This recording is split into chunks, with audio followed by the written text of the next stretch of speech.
Hi guys, welcome to the video on Pythagorean Theorem. So the Pythagorean Theorem, what we're going to do here is we're going to learn to calculate the missing side of a right triangle using the Pythagorean Theorem.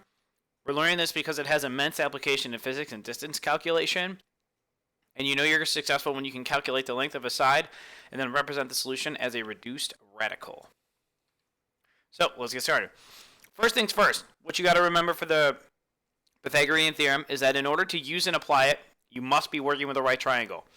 As we recall from Unit 3, a right triangle is one where there is exactly one right angle. That it would be impossible for there to be any more. So we have leg A, we have leg B, and hypotenuse C. And it is important to remember that the hypotenuse is always across, meaning opposite the 90-degree angle. So it is the longest side, and it is across from the 90-degree angle.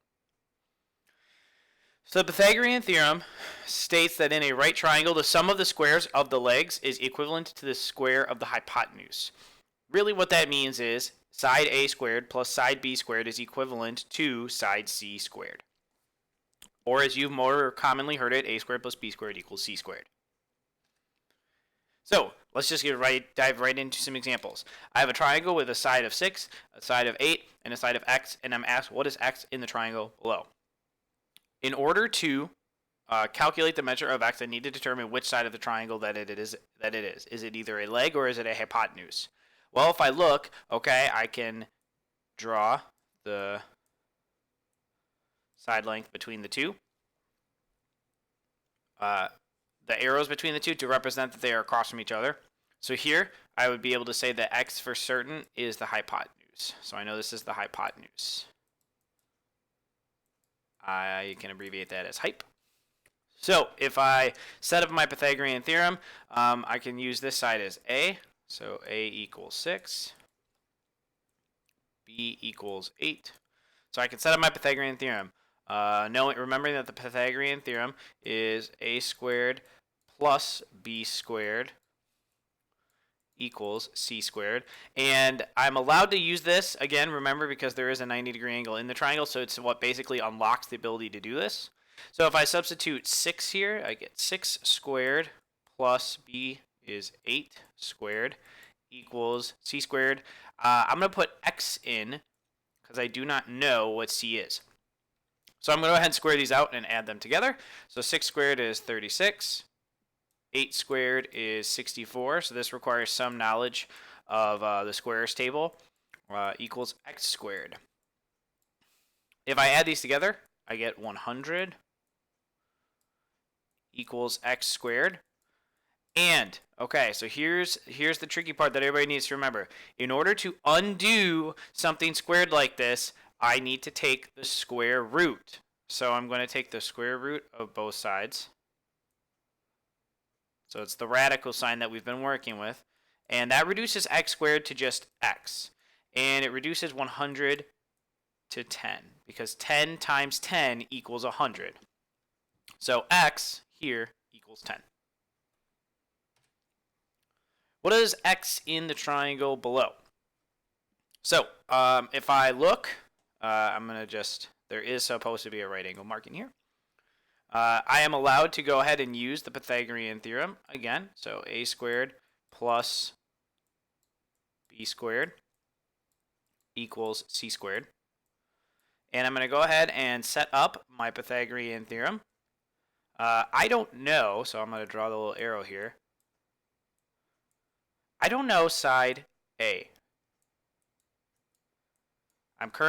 I know what C is because it is across from the right angle, so I can put 21 in here. I can use this as side A or side B. I'm going to just choose to use the bottom side, B for bottom, B for base. 15 squared plus, I don't know what this is, so it's x squared. So let's go ahead and square these out. So if I go ahead and square 15, I get 225. Here I still have x squared. And over here, I've got 21 squared. And 21 squared is 441. So this is a equation, two-sided equation.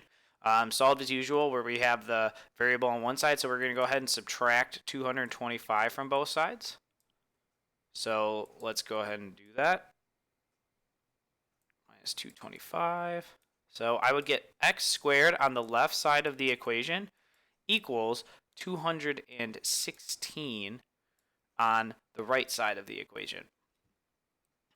So, as we saw in the previous example, we're going to take the square root of both sides. This gets me x equals, and if I go ahead and I take the square root of this number, I do not get an even amount. I get a decimal amount. So I am going to write the approximation over here. I'm going to write it's approximately 14.70 when I round it. Okay, but I'm not allowed to give my answer like this. I've got to give it as a reduced radical. So we're going to check to see if 216 is divisible by 4, and it is. It gives me a whole number, so I'm going to start reducing 216. So I've got to go ahead and do my little radical reduction over here. So 216. I checked to see if it was divisible by 4 to know if it was even worth reducing. It was, so I get 2 and 108. 2 is one of those primes. 108 is 2 and 54. 54 would be 2 and 27. 27 would be 3 and 9. And then 9 would be 3 and 3. So I have one pair of 3s and one pair of 2s. And then I'm going to have a leftover 2 and 3. So a pair of 2s and a pair of 3s will move to the outside to become... So I'm going to just do my little work over here. I'd get a 2 and a 3 on the outside. And then I'd have the leftover 2 and a leftover 3 on the inside. So that's going to be 6 times the square root of 6.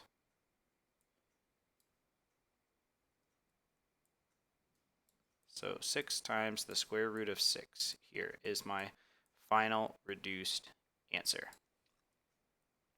Okay, moving on. What is the value of x in the triangle below? So again, I'm just assuming this is a right triangle here. If you go ahead and set up your Pythagorean theorem, so again, knowing that a squared plus b squared equals c squared,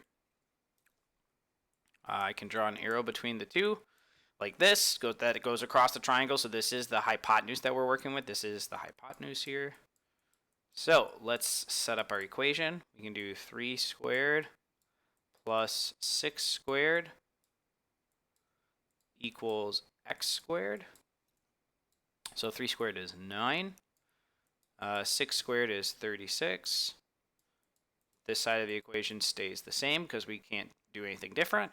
So we get 45 equals x squared.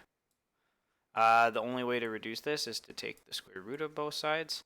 So we get x equals, and now we're going to have to go ahead and reduce this radical because the square root of 45, so x is approximately 6.7. 7.1. But that is not, I don't want that answer. We don't want that answer. We want a reduced radical. I do know that 45 is divisible by 9. So I do know that I can actually go ahead and do this process. 45 is divisible by 9. So we can't divide it by 2, but we can divide it by 3. And 15, 3 is one of those numbers.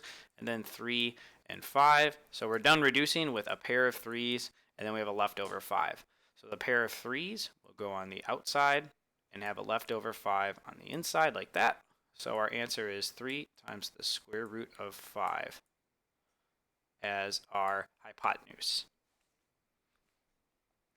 So that's Pythagorean theorem in a nutshell.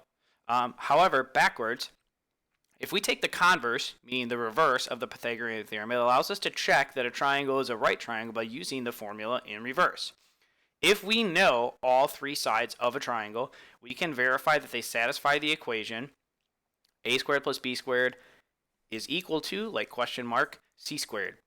If so, if that equation is true, the triangle is a right triangle. If the equation is not true, then the triangle is not a right triangle. So let's take a look at some examples really quick. Are the lengths below triangles when combined? So lengths will be given to you in the order of side, length, leg, hypotenuse. So it'd be leg, leg, hypotenuse. And here you'll have leg, leg, hypotenuse. So let's just go and substitute them into the formula. To put the two legs, you can put them as either A or B. Just the hypotenuse needs to be C. So let's do it. So A squared plus B squared, is that equal to C squared? So let's substitute it in. 5 squared. 5 squared plus 12 squared, is that equal to 13 squared? So I would get 25 plus 144 equals, question mark, 169. When I add the left side together, when the two numbers on the left, I get 169. On the right side, I do get 169, so it's a true statement. So yes, the triangle, the three lengths here are in fact a right triangle. For the numbers on the right, if I set up a Pythagorean theorem of 3 squared plus 4 squared, is that equal to, and here's what I need to do. When I see something like this, when I see it in radical form, I need to put the whole thing in a parentheses and square it. So let's see if that works out. 3 squared is 9. 6 squared, or 4 squared is 16. And when I have this, okay, if we remember from our multiplying radical section, we're going to square the 4 and we're going to square the square root of 5. So square root of 4 is 16. So we're going to put a question mark here. 16 times the square root of 5 squared would be 5. So 9 plus 16 over here is 25. On the other side, 16 times 5 is going to be 80. So is that true? No, it is not. 25 is not equal to 80, so no, these lengths on the right are not a right triangle. So, in summary, just remember, guys, that this formula is for right triangles only, or it's to verify that the lengths given are right triangles. Since we are dealing with squares and square roots, you need to remember to reduce your radicals correctly. And then always make sure that you know which side it is that you are looking for. Make sure you know if it's side A, side B, or if it's the one across from the 90, then you're looking for the hypotenuse, side C. And that's it, guys. That's it for the Pythagorean theorem. Thanks for watching, and see you in the next video.